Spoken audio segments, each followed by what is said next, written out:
Hello, everyone, and welcome back to Reinventing Mental Health, where we are talking about shifting the paradigm of mental health treatment and looking for root causes and more natural ways for us to achieve health and well being. Today, we have with us my friend Leah Cuban, and she has been empowering individuals to break free from anxiety's grip through compassionate, science backed hypnotherapy and mindset coaching. As a master certified life coach and master certified hypnotherapy practitioner, she brings a transformative blend of professional credentials and heartfelt intuition to every session. So, thank you so much for joining us today. Thank you for having me. So, tell our viewers a little bit about what led you down this path. Oh, it's a long story. I have been in coaching Mhm. since 2010. I started my journey in weight loss. And when I started, I was super excited with my psychology degree and I really wanted to help people. And I was watching everyone that came in was having tremendous success. And I was wanting to do a little bit of this. But then it's like a revolving door. And I Mhm. want to say 80% of the people that would come in and lose weight would gain it all back, plus some.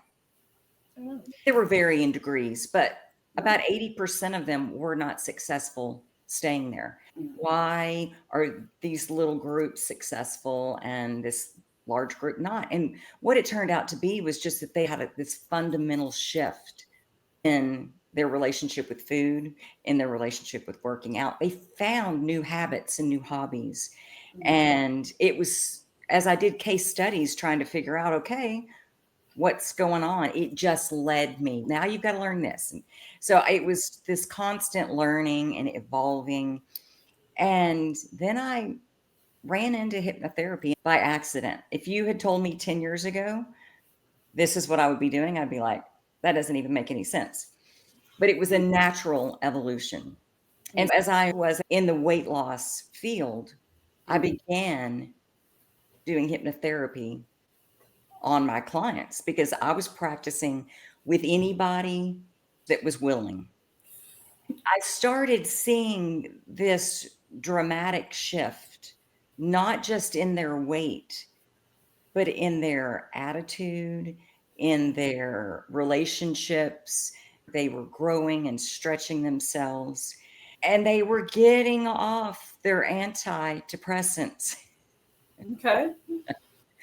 So, what is it that you think as you're learning all of the hypnotherapy stuff and you're starting to do it? Like, what is that doing for people that's helping with these shifts? It's teaching them how to think. So where they were in this default loop of things don't work out for me or I'm overweight, whatever it was that was causing the anxiety, they started telling a new story about, and they got a fundamental new belief about it. And when you believe something to your core, that's how you show up. So when we label people and say, oh, you're just this, they walk like that is their life sentence. You can see it in the way they carry themselves and how they get dressed, how they show up and greet the world every day. And once they begin to start realizing, I have a say in this, I want my day to look like. I might not be able to control the things that are going on around me, but I can control where I'm focused and I can control how I show up and what I expect. So, when you're working with people, what are the primary things people tend to be coming in for? Okay. Honestly, very few people will come in and say, I am anxious and I'm depressed. I need help with that. Typically, it's this problem. I've got this husband that I might want to leave and I don't know what to do and I just need help processing this information. One lady with that exact scenario walks in my door and she's, I don't know what to do. Like all of these things are happening and I don't know if I can forgive all of this and I can restart. And of course, I don't have an opinion because I don't know what her path has lined up for her. She does. And just telling her that you know exactly what you need to do, you just aren't aware of it yet. But her story was amazing because in 12 weeks, she restored her marriage. Like, she Mhm. showed up for it was the most beautiful. She saw, like, her part in the Mhm. unraveling and went, "Oh." But the coolest thing besides that was when Mhm. she walked in and said, "I just had an appointment with my doctor, and we're weaning me off my antidepressants because I don't need them anymore." Awesome. And it Yeah. had been 12 years that she had been on them when she came in to see me, but she sees the world differently. She sees her marriage and her family and her opportunities differently. It's beautiful. Let's talk about that for just a second. So many people do come into counseling saying that it's the other person's fault and I'm going to leave and all of those things. But part of the counseling experience is really looking at and owning your part in that as well. Yeah. So we see a lot of relationships that are about to fall apart and really helping people to dive into their part of it. So, what are you seeing as the most common reason why people's marriages are starting to come apart? The way they treat each other. And my point of view is I will never tell anyone what to do. But Mhm. my point of view is when I listen to the stories, and I have men that will come in and complain about their wives and it's how are you showing up? What are you putting in to the marriage? And every time they start showing up differently, the Mhm. spouse responds differently Absolutely. because it's a pattern interrupt where the spouse is, "Whoa, this is not a normal conversation that we're having. What is this? What's going on?" And sometimes it doesn't happen fast enough, right? Like Lee, I went home and I said this thing and I did this thing and she just ignored me. It's like you've got to keep doing it regardless of what she does back because of who you are, not because of who she is. You Yeah. can't just go home and expect that you're going to do something one time and that's going to fix everything. No, We have to keep showing up, changing our actions and behaviors before we can expect that other person to mirror our changes. correct. Yep. Yeah, it is. In relationships, we don't tend to look at it as we're mirroring off of each other. We look at it as it's the other person's fault. And that's really where we drop it. We don't put in the work and the effort and try to change the little things. Because we're so busy trying to change them. Yep. No, we definitely hear that when it comes to marriages falling apart, is that's where it starts. Yep.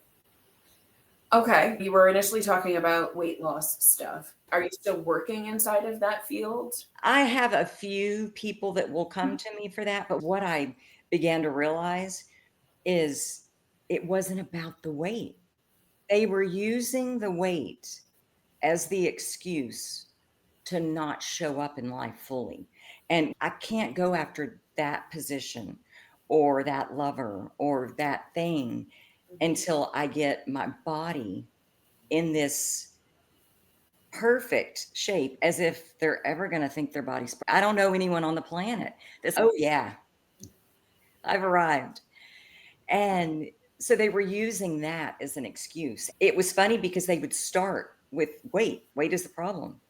It always morphed into something else, and it was amazing to watch because I had this one woman, and I think she might have been 300 pounds. She was tall, but let me tell you, when she walked in the room, you took notice, and it wasn't because of her size, it was because of her energy and her like, she was a force, and Mhm. she just stole attention from everyone else in the room. So when she came in and sat in my chair, she said, "Oh, I just need to lose 50 pounds or so." I'm like, "I don't think you're here to lose weight. I think Mhm. you're just looking at you. I think you are pretty happy in your skin and really confident about where you're at." And she goes, "Okay, you're right. It's about work. I Mhm. want to leave this six-figure corporate job Mhm. behind, and I'm gonna start my own thing." And I'm scared because I think, what if they look at me and say, "No?" And I'm going, yeah, they'll look at you and go, yeah, I do want to work with you. You're a Mhm. force.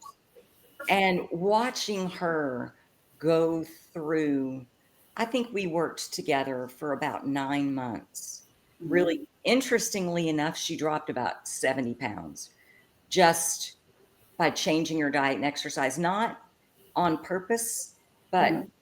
she was fueling herself at this point. She learned some different techniques on when to eat and when to stop and what kinds of things to eat based on what her body needed. She transformed her life, and she was really concerned with leaving her corporate job Yeah. because during the summer months, this business that she was going to start a whole lot of money. And she said, I need 30 grand in my bank account to cover me for the summer so that if no money comes in, I'm safe. And then if money comes in, it's just extra. Mhm. And we began working on money. Mhm. And she calls me about 2 weeks before she's due to make a decision on if she's gonna leave. She's, "You're not gonna believe this. I have $40,000 ready at my disposal so that when I leave and those months come, I Mhm. don't have to have anything to worry about." It was amazing. And she did that with her focus. Yeah, we're all capable. It's all within us. We Mhm. just don't we've never been taught that. So it doesn't register. And you know how our brain works. Whatever we're focused on, it's giving us more of. And Yes. whatever we think is not possible, it's almost like it's just scooting it off to the side, going irrelevant, irrelevant. And not because our brain is like in cahoots with anybody. That's Nope. how it's designed. It's confirmation bias. Like Yes. we recently bought a Toyota 4Runner, and all of a sudden we're noticing how many 4Runners there are on the road. Mhm. I Yeah. wasn't paying attention to that before. I could Uh-uh. care less what cars are on the road. But we were just talking about it in the car the other day. Like, I never realized how many of these vehicles are driving around until I'm now sitting in one. Correct. You look, maybe you're searching it online or you go test drive it. They are everywhere, Yeah. and you'd never noticed before. No, no, Mm-mm. was never paying attention. And we see that in everything when it comes to confirmation bias with our brains, right? Yeah. That confirmation bias turns into the anxiety cycle. Oh, yeah. Not worthy. Yep. I am this, I am that. We get evidence of it everywhere. And Right. people look at us in a certain way and we go, "Oh, Mhm. they know it." Yep. We don't know what they're thinking. Yep. So when you're working with somebody who does have this like dead set confirmation bias on only the negative things about themselves, what are some things that you do to help change that thought process? I have to start with something they have 0 resistance about. So, for some people, it will be their toes. Okay. Go get a pedicure, look at your toes. Look at Mhm. how nice your toes are. And they have no resistance. So they can look and go, wow, my toes look great. I just got a pedicure. This is amazing. And once they start that process of, I appreciate this, I really like this, more things come to match it. And they begin finding other things with their bodies. If it is about who they are as people and they've been beat down and maybe told they're worthless and they're never going to amount to anything, I don't touch that. I'm not going to go in and say, you are so loved by this person and you believe all of these things to the contrary of what you've been taught your whole life. Too much resistance. Let's Yeah. start with what you know is really good about you. What do you do really well?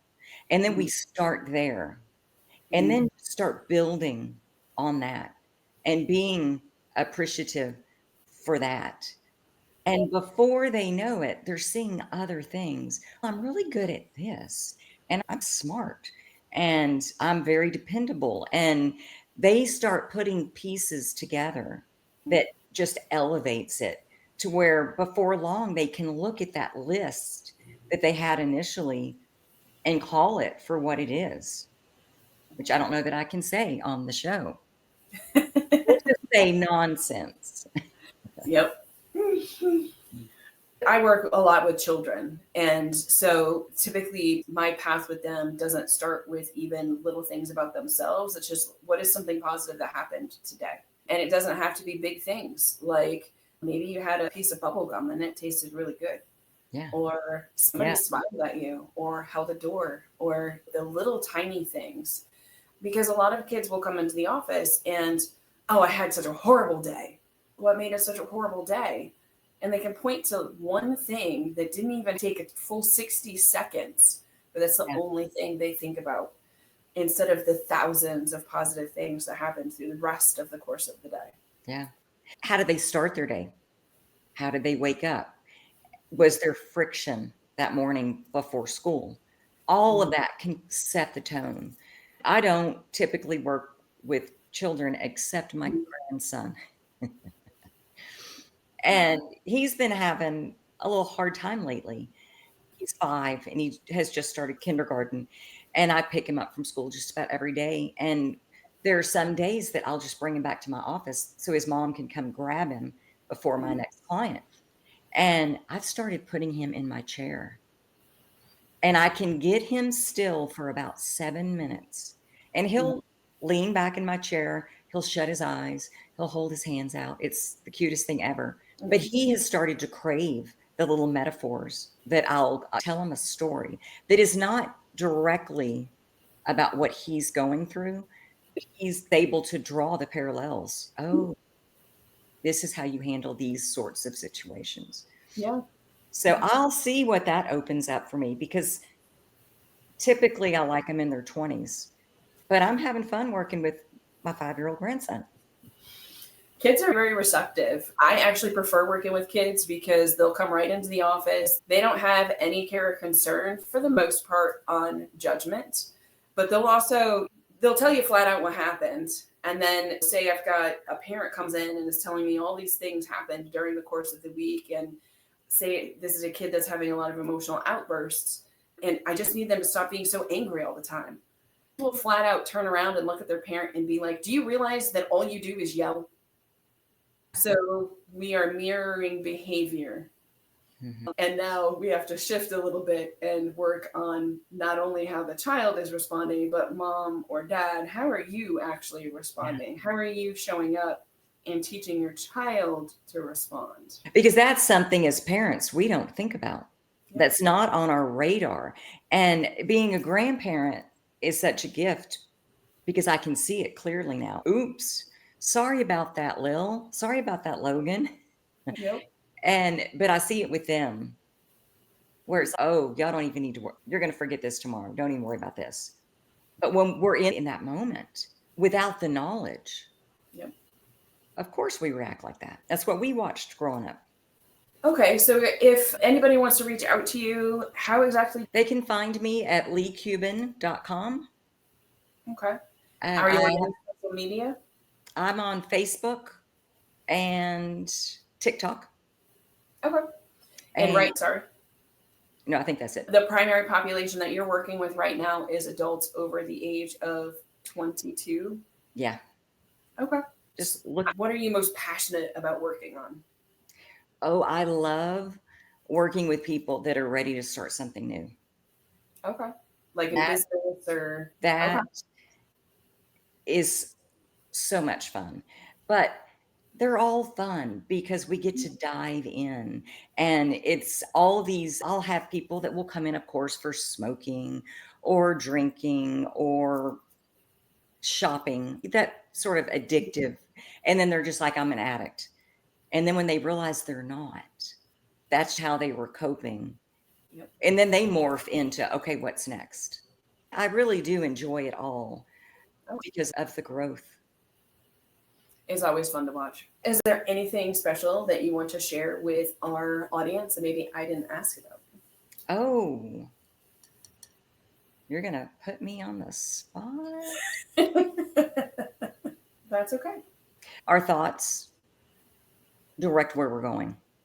And as we choose thoughts every day, we are literally choosing our future because that is the direction that we move in. So if I can give any piece of advice, it would be choose wisely. Oh, absolutely. Yep. Thank you so much for coming on and talking to me today. Thanks for having me. Always love these conversations and all of the amazing people that we get to meet. All of our viewers, please make sure that you like, share, and subscribe so that you get our next video. And I will make sure that I share all of Leah's contact information. Sounds great. Thank you.